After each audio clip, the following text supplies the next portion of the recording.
For the 9 months since the launch of Elite Dangerous Odyssey, I've primarily been playing the game in VR using that Odyssey version. Occasionally I've jumped back into Horizons, but Odyssey has been the main way I've experienced the game, even though I'm almost exclusively a VR player and rarely utilise any of the on-foot mechanics, due to the fact that Frontier have never implemented a full VR aspect to that portion of the game. With the release of Update 10 of Odyssey, I've realised it's been quite a long time since I last jumped into the Horizons version of the game. So in this video I wanted to see how the game differs between those two versions, focusing primarily on the performance differences in two specific locations, stations and planetary surfaces, especially in the SRV. My own full system specs can be found in the description of this video as always, but I'll be running the game with identical settings in this side-by-side comparison. That is the VR medium graphical preset in-game, with SteamVR super sampling at 150% in my Valve index. So let's take a look.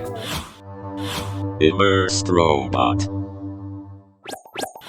Okay, so here we are in a training mission that starts us off in the Hangar River station, and we can already see that Horizons is running at the native refresh rate of my Valve index. I've got it set on 90Hz, and it's running at 90 frames per second, whereas Odyssey is running in 45 FPS, so it's locked in reprojection. And that's primarily down to the GPU frame timing. So on the Odyssey side it's around 12 milliseconds, whereas on the Horizon side it's around 6 to 7 milliseconds. So it's almost half the frame timings in that first little section. The CPU frame timings are also much lower on the Horizon side as well. Once we take off though and sort of fly towards the exit through the station, they do get a little bit closer on both sides, and there's probably around 2 to 3 milliseconds as we approach the exit of this station. There's probably around 2 to 3 milliseconds difference on the GPU frame timings between these two versions, and also very similar sort of difference on the CPU frame timings as well. But it doesn't help the situation with Odyssey too much. It does try to jump up to those 90 frames per second native, but generally it's running it in 45 FPS reprojection.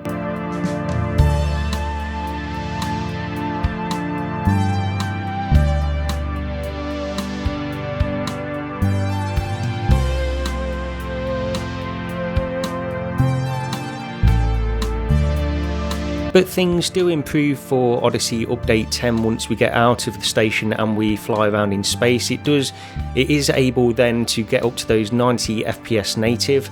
Although if you look at the frame timings to get a little bit more detail, we can see that the frame timings on the GPU and the CPU are still a couple of milliseconds lower on the Horizon side overall, so we've got a little bit more headroom. And if we look at the utilisation of the GPU as well, so the GPU on the Horizons is around 51% at the moment, on Odyssey it's around 70%-ish on the GPU utilisation, so it is utilising the GPU on this particular section.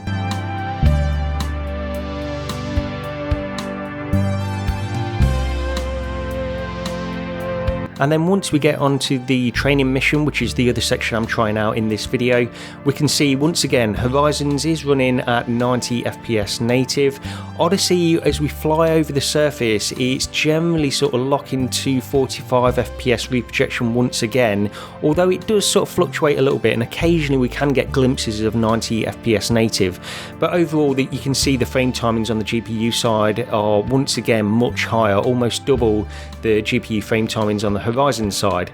And this also highlights some of the graphical differences between these two games, and I will say that when I'm playing in the Valve Index in particular, Horizons just looks better to me. Now there can be discussions around which is the most realistic and the lighting and things like this. Some people will argue that the lighting is technically more realistic in Odyssey, although I just think the game looks better to me when I play in my Valve Index when I'm playing Horizons. And because I've not played Horizons for quite a while, this has been a bit of a surprise to me. I didn't realise things were quite as different as this, and Odyssey has some of these aliasing issues I've noticed as well, whereas Horizon seems to smooth things out while still looking very sharp. It seems to just smooth the edges out and have slightly better aliasing, even though I haven't really got aliasing turned on, anti-aliasing turned on in this little performance test. So it just overall looks better to me when I've been playing this, and I did go backwards and forwards between these two versions just within the space of just a few minutes, so I could get quite a direct A to B comparison.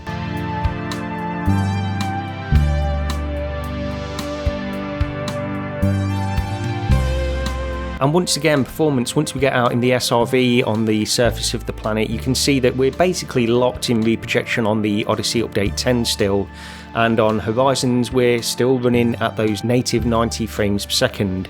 So it was a great experience. I mean, performance wise, Horizons is way above what we're getting on Odyssey, and it was actually a bit of a revelation because I've not played for so long Horizons, and I've got to say, I think I'm going to be playing Horizons far more.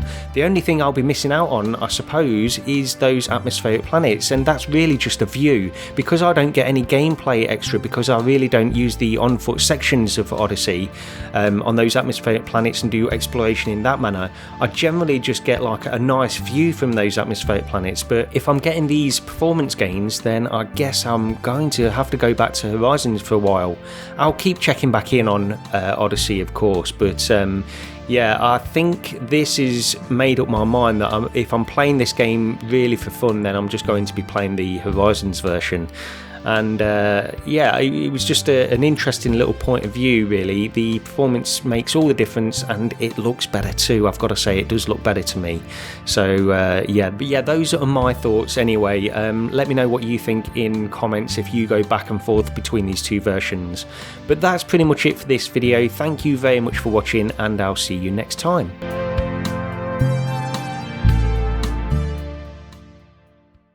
Please consider picking up my science fiction virtual reality focused novel, The Memory Engine, a light-hearted tongue-in-cheek adventure through the metaverse, available on Amazon Kindle, paperback and as an Audible audiobook. Links in the description to this video.